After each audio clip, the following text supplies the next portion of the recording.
მოგესალმებით, კოლეგებო, მივესალმები ჟურნალისტებს, აპარატის თანამშრომლებს. დავიწყოთ დღევანდელი ბიუროს ხდომა.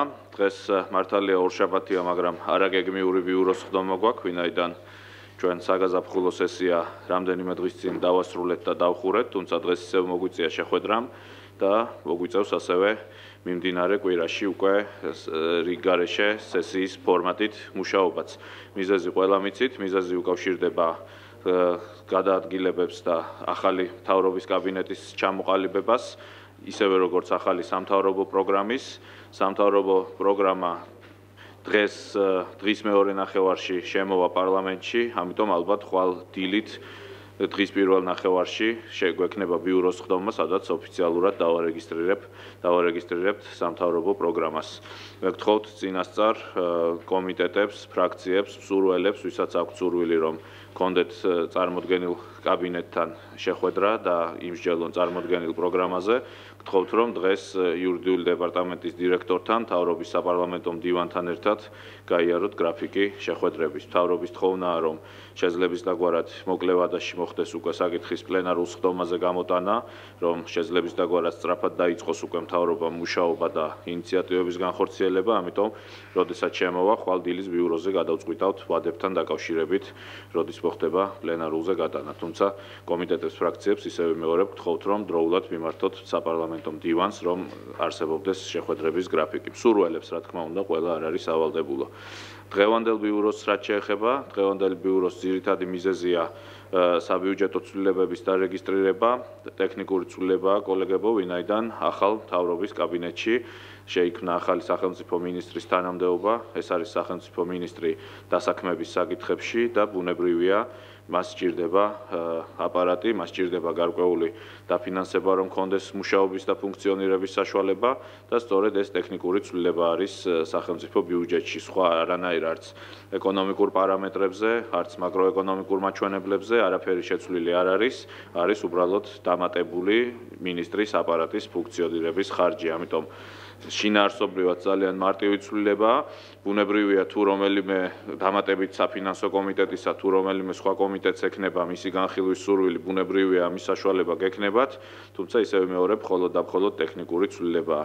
ბატონ ზურაბ, გთხოვთ, რომ შეძლების დაგვარად სწრაფად უზრუნველყოთ ამ ცვლილების განხილვაც, რომ ბიუჯეტიც მივიღოთ სწრაფად.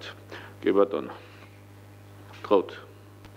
მოგესალმებით, ბატონ დავით, ამ ტექნიკურ ცვლილებებთან დაკავშირებით ჩვენ გვაინტერესებს კონკრეტულად რა პარამეტრები შეიცვლება ფინანსურ ნაწილში და იქნებ ბატონმა ზურაბმა მოგვახსენოს თუ არის უკვე წარმოდგენილი პროექტი, რაც იქნება განხილვის საგანი.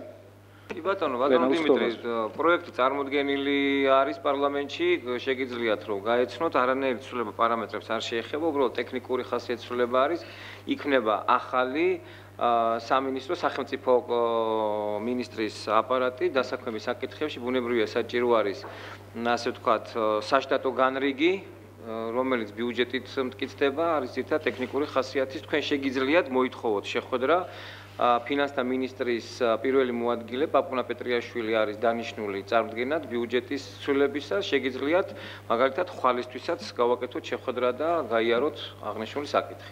უბრალოდ ეს არის ტექნიკური რეგლამენტი, ჩვენ გვაძლევს იმის საშუალებას, რომ რადგან არის მცირე ტექნიკური ცვლილება, ძალზე მოკლე ვადაში იყოს განხილული ცვლილება. თქვენ ეთყობა შეკითხვა ვერ გაიგეთ, ბატონ ზურაბ, მე მაინტერესებს ხარჯვით ნაწილში. არის თუ არა ცვლილებები გათვალისწინებული? არა, თქვენ პარამეტრი მკითხეთ, ბატონო დიმიტრი, მე ძალიან კარგად გავიგე და პარამეტრებში არანაირი ცვლილება არ ითვალისწინებს, მეთქი აღნიშნული, გითხარით. ხარჯზე მაქვს საუბარი. რა ხარჯსაც შეეხება არც ხარჯი არ. ნუ გადავალთ დებატში, ბატონებო, პარამეტრებში ცვლილება არ არის, სწორად გასახოთ ბატონ ზურაბი, საბიუჯეტო პარამეტრი სხვა არის, ხარჯს რაც შეეხება, ბუნებრივია ხარჯში არსებობს ცვლილება და ესმე თავიდანვე ვთქვი, რომ შეიქმნა ახალი მინისტრის აპარატი, რომელსაც უნდა გამოეყოს ასიგდება საქმიანობისთვის. რამდენი და როგორ, თუ გაქვთ ამის ინტერესი, ბუნებრივია, ფინანსთა მინისტრის პირველი მოადგილე, ვინაიდან მინისტრი ამჟამად არ არსებობს დამტკიცებამდე, მინისტრის პირველი მოადგილე მზად იქნება ხვალ მობრძანდეს და შეგხვდეთ და დეტალურად გაიაროთ ეს საკითხი. ხა ბიუროზე ამაზე ვერ ვივსჯელებთ, რამდენი 1000 ლარია გამოყოფილი აპარატის ფუნქციონირებისთვის. ბატონ ლევან. ბატონო დავით, თქვენ ბრძანეთ, რომ მთავრობის პროგრამა დღეს შემოვა ძალიან მნიშვნელოვანია ხვალ თუ იქნება მთავრობის წევრებთან შეხვედრა ჩვენ ქონე შესაძლებლობა რომ ამ პროგრამას გავეცნოთ, ამიტომ გთხოვთ აპარატს რომ ეს შემოსვლისთანავე დარიგდეს, იმიტომ